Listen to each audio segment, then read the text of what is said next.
देखिए, ईरान ने एक बार फिर से ये बात साबित कर दी कि ईरान को काबू कर पाना अमेरिका इजराइल के बस की बात नहीं है। ईरान के ऊपर जिस अंदाज में हमला किया जाएगा, ईरान पलटवार भी उसी अंदाज में करेगा। दरअसल ईरान के ऊपर अमेरिका ने रात फिर हमले किए। अमेरिकी हमलों का पलटवार ईरान ने उसी अंदाज में किया जिस अंदाज में अमेरिका ने ईरान के ऊपर हमले किए।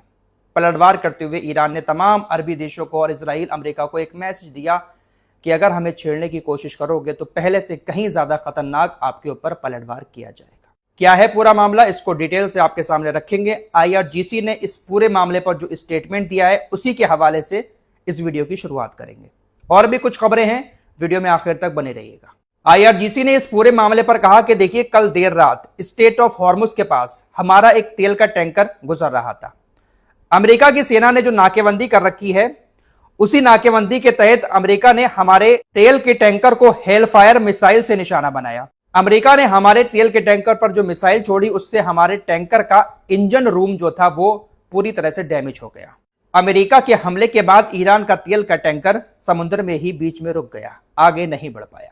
आईआरजीसी ने कहा कि हमारे तेल के टैंकर पर जब हमला हुआ तो हमने भी पलटवार करते हुए अमेरिका और इजराइल से लिंक एक जहाज पर हमला कर दिया। अमेरिका इजराइल से जुड़ा हुआ एक पनाया नाम का जहाज स्टेट ऑफ हॉर्मुज के आसपास से गुजरने की कोशिश कर रहा था। आईआरजीसी ने उस पर मिसाइल से हमला कर दिया। आईआरजीसी ने कहा कि हमारे तेल के टैंकर पर हमला हुआ, उसका बदला हमने अमेरिका इजराइल से जुड़े हुए तेल के टैंकर पर हमला करके ले लिया। जहाज पर हमले के कुछ ही देर के बाद अमेरिका ने ईरान का जो केशम द्वीप है वहां पर टेलीकम्युनिकेशन टावर पर हमला कर दिया। अमेरिका के केशम द्वीप पर इस हवाई हमले के बाद आईआरजीसी ने कुवैत के अंदर अमेरिका का जो हेलीकॉप्टर अड्डा बना हुआ है, कुवैत में अमेरिका के जो सैन्य बेस बने हुए हैं, वहां पर मिसाइल से हमला कर दिया। साथ ही साथ बहरीन के अंदर अमेरिका की नौसेना का जो 5वां बेड़ा उसका हेडक्वार्टर है, वहां पर भी आईआरजीसी ने मिसाइल से हमला किया।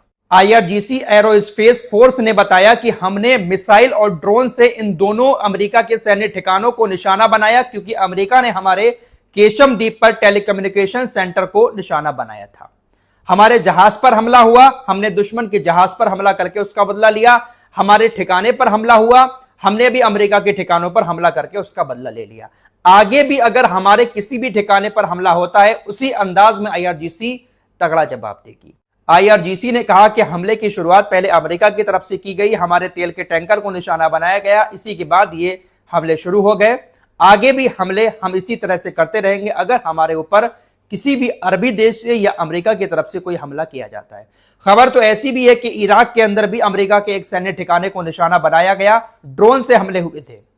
कुवैत पर दोबारा से ड्रोन हमले की एक बार फिर से खबर है। दिन के वक्त में कई सारे ड्रोन हमले आईआरजीसी की तरफ से कुवैत के सैन्य ठिकाने पर किए गए थे। अमेरिकी सेंटकॉम ने बताया कि सभी को सफलतापूर्वक रोक लिया गया है। फिलहाल कुल मिलाकर बात यह है कि अमेरिका अपने तमाम अरबी साथियों के साथ मिलकर ईरान को दबाने की कोशिश कर तो रहा है, लेकिन ईरान ना पहले काबू में आया था और ना ही अभी काबू में आ पा रहा है। इतनी बमबारी झेलने के बाद भी ईरान अभी भी मुंहतोड़ जवाब अमेरिका, इजराइल और तमाम अरबी देशों को दे रहा है। ईरान अभी भी इतनी ताकत रखता है कि वो एक साथ कई सारे अरबी देशों के ऊपर हमले कर सकता है। कुवैत और बहरीन के अंदर अमेरिकी सैन्य ठिकानों पर ईरान ने जो हमले किए वो एक ही बार में किए, अलग अलग हमले नहीं थे। एक ही साथ कुवैत के अंदर भी मिसाइलें छोड़ी गई, ड्रोन छोड़े गए और उसी टाइम पर बहरीन में अमेरिकी सैन्य बेस पर मिसाइल और ड्रोन से हमला किया गया। खबर इराक के अंदर भी सैन्य ठिकाने पर हमले की है। तो ईरान को काबू कर पाना अमेरिका और इजराइल के बस की बात शायद अब नहीं बची है। दोस्तों, अमेरिका ईरान को दबाने की कोशिश अब से नहीं कर रहा है, बल्कि काफी सालों से कर रहा है। जब से इस्लामिक शासन आया है ईरान के अंदर, अमेरिका तभी से ईरान के पीछे पड़ा हुआ है। बहुत सारे प्रतिबंध ईरान के ऊपर लगा रखे हैं। ईरान एक ऐसा देश है दुनिया में जिसके ऊपर सबसे ज्यादा प्रतिबंध अमेरिका ने लगाए हैं, लेकिन इसके बाद भी ईरान इनसे दबा नहीं है।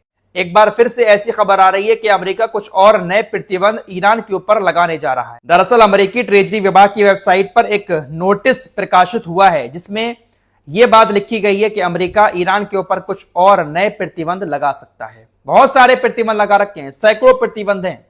बहुत सारा पैसा अमेरिका ने ईरान का फ्रीज भी कर रखा है दूसरे देशों में। ईरान दूसरे देशों को उधार में तेल देता था, पैसा बाद में ले लेता था, लेकिन जब प्रतिबंध लगाए अमेरिका ने तो जो पैसा दूसरे देशों पर था वो पैसा दूसरे देशों के बैंक में फ्रीज हो गया।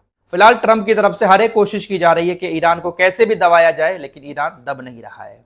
लेबनान के बॉर्डर पर चलते हैं। पिछली रिपोर्ट में सारी जानकारी उस बॉर्डर की दे चुका हूं। हिजबुल्लाह ने भी एक बार फिर से कह दिया है कि वो इस सीज फायर को नहीं मानते।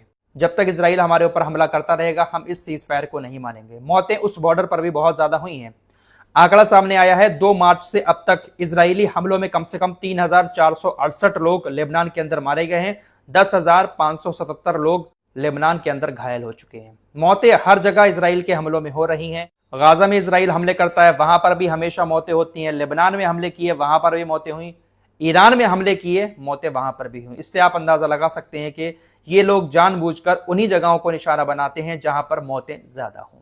ईरान भी तो बहुत हमले कर रहा है, ईरान के हमलों में ज्यादा मौतें नहीं होती हैं। आइए मुश्तबा खामनई की बात कर लेते हैं। देखिए, मुश्तबा खामनई को लेकर अमेरिका और इजराइल की तरफ से पूरी दुनिया में यह बात फैलाई गई कि मुश्तबा खामनई पहली चीज तो जिंदा ही नहीं है, और अगर जिंदा है तो वो इस लायक नहीं है कि देश को चलाने के लिए कोई फैसला ले सके। बुरी तरह से वो इजराइल के हमले में घायल हो गए थे। लेकिन अब अमेरिका ने सच कबूल कर लिया है। अमेरिका के विदेश मंत्री मार्को रूबियो ने कहा कि ईरान के सुप्रीम लीडर मुश्तबा खामनई ना सिर्फ जिंदा हैं बल्कि वो देश के बड़े और रणनीतिक फैसलों में एक्टिव रूप से भूमिका निभा रहे हैं। मार्को रूबियो ने अमेरिकी इंटेलिजेंस के हवाले से इस बात की पुष्टि की है कि मुश्तबा खामनई पूरी तरह से सही सलामत हैं, जिंदा हैं। जिंदा ही नहीं है, हर बड़ा फैसला भी वो ईरान के लिए अंदर रहकर ले रहे हैं। हर एक बड़ा फैसला मुश्तबा खामनई की तरफ से ही लिया जा रहा है। ये बात अब कबूल कर ली है अमेरिका के विदेश मंत्री मार्को रूबियो ने। अमेरिका इजराइल प्रोपेगेंडा फैलाने में तो बहुत आगे हैं ही। कैसे कैसे प्रोपेगेंडा चलाए कि वो कोमा में पहुंच चुके हैं, कभी कहा कि वो रशिया में इलाज कराने गए हैं। बहुत सारी बातें उनको लेकर चली, लेकिन अब कबूल करना शुरू कर दिया है। ऐसी भी बातें चलाई गई कि IRGC के अधिकारियों और ईरानी सरकार के अधिकारियों के बीच बात बन नहीं रही है। कोई ऐसा शख्स नहीं बचा है जो फैसले ले सके, लेकिन अब कबूल कर रहे हैं। सब कुछ ठीक ठाक जब ईरान के अंदर चल रहा है तो अब कबूल कर रहे हैं कि मुश्तबा खामनई जिंदा है और वही ईरान को चला रहे हैं। पिछले 3 महीने से हम इस जंग पर पूरी तरह से नजर बनाए हुए थे। हमने अब तक जो चीजें इस जंग के दौरान देखी, उन सारी चीजों को देखने के बाद मैं इतना कह सकता हूं कि ईरान को हरा पाना अमेरिका और इजराइल के बस की बात नहीं है। अमेरिका इजराइल ने 28 फरवरी को जब ईरान के ऊपर हमला किया था तो उस हमले की तैयारी काफी सालों से ये लोग कर रहे थे। अचानक से हमला नहीं किया था, अपने हथियारों के भंडार को पूरी तरह से भर लिया था और उसके बाद ही ईरान के ऊपर हमला किया था। हथियारों के भंडार अब पूरी तरह से अमेरिका इजराइल के खाली हो चुके हैं।